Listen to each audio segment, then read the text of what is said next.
Hi everyone, welcome to lesson 2 of my Stampin' Basics series. By now you should have watched lesson 1, which will show you everything that you need to get started. If you haven't already seen lesson 1, then hop back and find that one. I'll put the link to it in the description below this video, so you can go back and have a look at that. Don't forget there's an accompanying blog post as well. This week we're going to look at the main thing, the bit we all love, or that maybe you don't love yet but you soon will, and that's the actual stamps. So in this little bit I'm going to do a little introduction about what I'm going to go through, and then we'll flip the camera over and I'll demonstrate some different types of stamps for you. First of all, we're going to look at the different types of stamps available. Now, you may have seen some wood mounted stamps, and I'm not going to go through that because a lot of companies are moving away from wood mount for a lot of reasons. Really, they take up a lot of space. Placement of your stamps is not very accurate, so a lot of companies are not offering wood mount anymore anyway, so we're not going to cover that. What we are going to cover is the types of stamps available from Stampin' Up. So we currently have cling mount stamps, which are etched rubber stamps, and photopolymer stamps. And within those, you can again get different types. So we're going to go through reversibles, distinctives, two-step stamping, and also a few sort of hints and tips along the way. How to clean your stamps, what blocks you want to use, inking up your stamps, different generations of stamping. Now, some of these terms you might not know as yet, but they're things that you'll certainly get used to as we go along in this course. And the big thing, I think, for a lot of people is how to even choose a stamp set. Obviously, as a Stampin' Up demonstrator, I see so many different stamp sets in each new catalogue release, and generally I love about 80% of them. But it's not always feasible, is it, to buy 80% of the catalogue offering. So what's the best way to choose? And I think for a beginner, what you want to look for initially is versatility. Something with some images that you love, that you can use in different ways, but also that has a range of different sentiments or greetings in it. And then after you've done that, what I would suggest is that you look at buying some sentiment only stamp sets, which then mean you can create cards for multiple different occasions. And I think from the previous catalogue, so the mini that will be retiring come the beginning of June, I think my favourite stamp set was probably Timeless Tulips in terms of its versatility. So there's some really beautiful floral images with the foliage to go along with it, a couple of different stems for you to build up different images with your tulips, but there's a nice range of sentiments as well. Within here we've got hello, happy birthday, get well soon, happy Mother's Day, happy Easter, happy spring, happy everything, what a beautiful difference one single life makes, and may the memories of yesterday comfort you today. And you know, that really does cover a wide range of different occasions. So something like that would really be my kind of top tip for the first stamp set to purchase in your journey. I'm going to flip the camera over now, and I'm going to demonstrate some different types of stamps from some different stamp sets so you can get an idea. I've put a post-it over the other camera, so I'm hoping that we won't get too much seasickness, but bear with me. Okay, so I hope you're back with me. Fingers crossed. Right, so let's have a look at the different types of stamp sets. I'm going to bring in Timeless Tropical first of all, and this is a cling stamp set, and these are the red rubber stamp sets, and red rubber really does allow for some really detailed etching.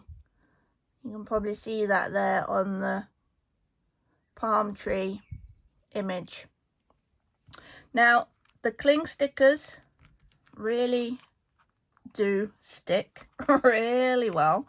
They are super sticky. I'll just show you how to apply them. You get this sheet, so there's one sticker per stamp, and take out the stamp that you want to put the cling backing onto. And what I find is you really do want to use these backings for sentiments, because it's going to help you line everything up really well. Okay, so each sticker has got two little bits of backing on. Leave the sticker in the sheet and remove those bits of backing.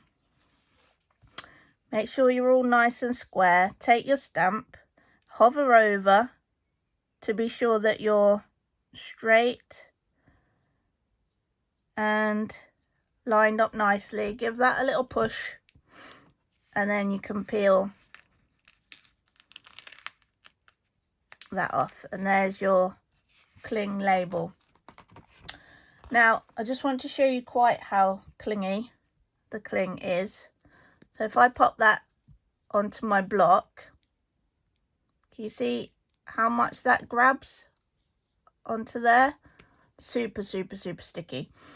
Now it is recommended that you don't leave these on your blocks for an extended period of time, because they are so sticky, and what can actually happen is you can end up ripping the foam. Okay, so you take them off of your blocks as soon as you've finished with them. If you do get to the point where you feel like it is super stuck and you think you're gonna rip if you pull it too hard, then take something like your take your pick tool, the spatula part, or even your fingernail if you've got decent fingernails, and just try to prise under the sticker. You should be able to find a point at which you can lift it away. So just really a little warning, just to be super careful with those. If you've got any stamps that don't stick well to blocks, any stamps that you've already got, then in the next annual catalogue, Stampin' Up are releasing some cling sheets that you can attach to previous stamps to turn them into clings. So keep an eye out for that, because that'll be really useful if you've got stamps that don't stick to blocks. So they're the cling stamp sets. Next, we've got different types of photopolymer stamp sets, and this one is from the Butterfly Gala. Another really cute stamp set, and this is called a two-step stamp. And the reason for that is you get an outline, and then you get some infill stamps which you can use to provide the colour. Obviously, if you prefer, you can colour these using Stampin' blends or watercolour pencils or whatever you want to. But if you're not a fan of colouring, the two-step stamps are really great. So let's just grab a piece of Whisper White and I'll show you how it works. So in this case, I'm going to do my outline using Memento. And Memento is a dye ink. It's fade resistant, it's fast drying, and it is water based. Now Memento has quite a hard pad. The way I like to ink up stamps is to put the block onto my surface with the stamp facing up, and I tap the ink pad onto the stamp. That is the way I ink up the vast majority of my stamps. I will take the stamp to the pad if I've got a very small stamp, but I find this works best for me. It is a matter of personal preference, so give it a go. Do it, try it both ways around and see what works best for you. Then we're going to pop the stamp to our card, and we're going to apply some relatively firm pressure for a couple of seconds all around the stamp.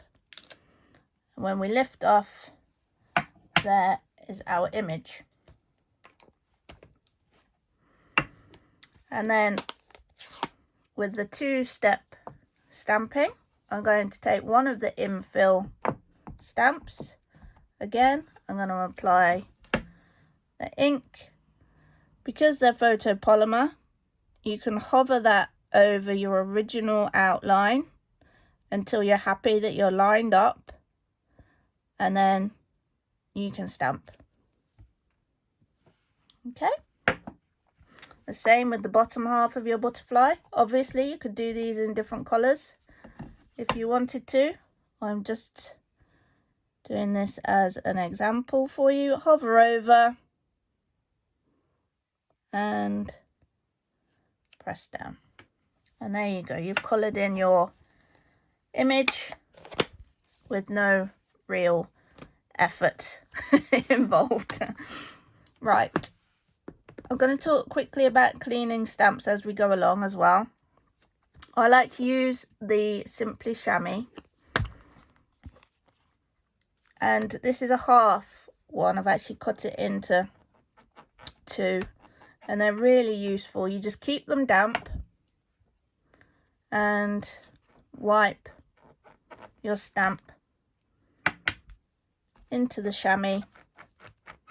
They get really dirty looking like this super quickly, but that does not affect the performance of it at all. Just give it a rinse out every so often and keep it moist. I keep mine in a half wide stamp case, but anything like one of the little zippy food bags or anything like that will be perfect. So that was two-step stamp sets. The next option is distinctive, and what happens with the distinctive stamps is you get a different range of opacities for each single stamped image, which means you get different color tones and intensities, which makes the image more realistic. I'm going to show you with the tulip here, and I'm using Melon Mambo for all of the examples because that should help us to see the differences in the different types of stamps. A few seconds of pressure again and lift up, and you can see we've got darker sections at the bottom of the image, we've got light and shade, we've got some detail, and if you compare that to the single colour and one tone of this stamp, you can see that that's a completely different effect, despite the fact that we've used the same colour of ink. So they're the distinctive stamps. Another type is the reversibles. Now I don't actually have any current reversibles, so this is actually an old Celebration set, but I just want to show you the principle. Inking up the image on this side,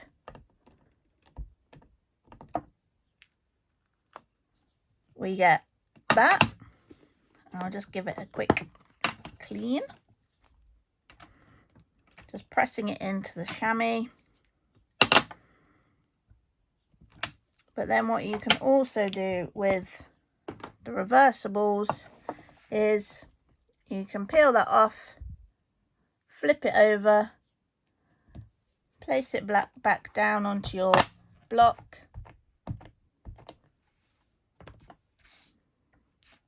whoops,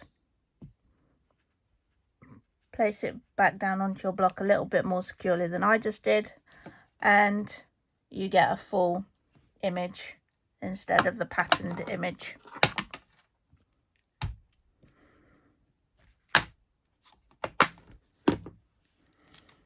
And then we'll go back to the Timeless Tropical and just take that palm tree. Obviously Melon Mambo's not necessarily a great palm tree colour, but we'll ignore that fact for the time being. So we're just going to apply some pressure, and there we go. So I think you can see from that example how different the effects are from the different types of stamp. I'll just do a quick recap. We've got the cling mounted red rubber, so you can get super amounts of detail into those. Remember, the cling is super sticky, so don't leave them attached to your blocks for too long. And make sure that you put your stickers on as well as you can to help you with lining up. They're also heat resistant, and that can help with some techniques that we'll talk about later on in the series. You've then got the different types of photopolymer, and photopolymer are great for lining up, which is why the two-step stamps are photopolymer. You can obviously see through it because it's clear, so you can hover over to get your position right before you actually apply the pressure. So that was our two-step. Then we've got our distinctive and our reversibles. Okay, so I hope that makes sense. If you've got any questions from any of that, please do let me know. Either pop a comment underneath this video, or if you head over to my website, which is papercraftlife.com, there is a contact form on there, and you can always send me a message via that, and I'll do my best to answer it. We covered the cleaning using the Simply chamois. The other thing I wanted to talk about was the grid paper. I always use grid paper for my stamping. It's really useful. You can use it, excuse me, to do a test stamp. You can use it to stamp off when you're doing multiple generations of stamping, which we'll talk about in a second. It has the ruler. It can help you line up your stamps, and I use it as a notepad. So it's one of those really, really useful tools to keep on your desk. The other thing I wanted to mention was blocks. Now, it's a great idea to have a range of sizes in blocks, but obviously they can be an investment, and the key is to use the smallest possible block for the stamp. And the reason for that is that the more block you've got around your stamp, the more likely it is that you're going to get ink on that. And if you get ink on that and you end up rocking your stamp as you place it, you're going to get ink where you don't want it. And it's the same reason really that I find it best to take the ink to the stamp rather than vice versa. Some people like to ink up like this, and that's absolutely fine if that's what works best for you. But I find it's much more tempting to press the stamp into the pad if you do it this way round. And I'll show you what happens if you do that. So yeah, you've inked up your stamp, but you've also inked up your block. So now if I were to stamp that and accidentally rock, I'm going to transfer all of that ink to my project. Okay, which is the last thing that you want, isn't it? Yeah, so no pushing the stamp into the pad. If you do want to ink up this way, that's fine. Just make sure you're going straight into the pad, no rocking, no pressing. And it is possible to do it that way if that's your preference. Right, I'll just clean that before I put my elbow in it. Couple more things that I want to talk about. Firstly is multiple generations of stamping. You might have heard people mention that term, and really it's a way of getting different tones of a colour, different shades from a single stamp. So I can demonstrate it with the Timeless Tulip.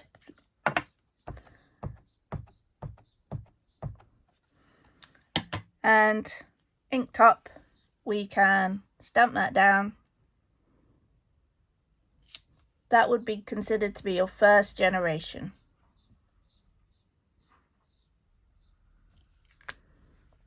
That's our second generation. That's our third generation, and so on. You can see we've got the original Melon Mambo colour there. Then we've got a delicate pink, and then we move into a really more pastel-y, pinky, purpley colour. So from one ink pad, multiple generations of stamping is going to give you different tones or shades of the colour. The other thing I just wanted to say is don't just stamp on Whisper White. We all can get stuck in a rut of just using Whisper White. It's very easy to do, but don't forget you can stamp on different colours of cardstock. You can do tone on tone stamping, which is where you stamp the same colour ink onto the same colour cardstock. That's called tone on tone stamping, and that is great for backgrounds because it's quite subtle. You'll still be able to see the image, but it won't stand out quite so much. You can stamp onto a different colour of cardstock. So one thing I like to do with the Timeless Tulips, I'll just grab a scrap of a different colour and show you what I mean. Again, taking the Melon Mambo and the Tulip stamp, we can stamp onto a piece of Grapefruit Grove cardstock, and we get a completely different effect. This is nice for images where you often get two tones within it. So I love it for the tulips because you often get flowers that are one colour at their base and then they've got different colours running through it. So that's a really nice technique to use. And also you can stamp onto the designer series paper, particularly if you've got quite a subtle, maybe a texture paper or something like that, then stamping directly onto it can work really well.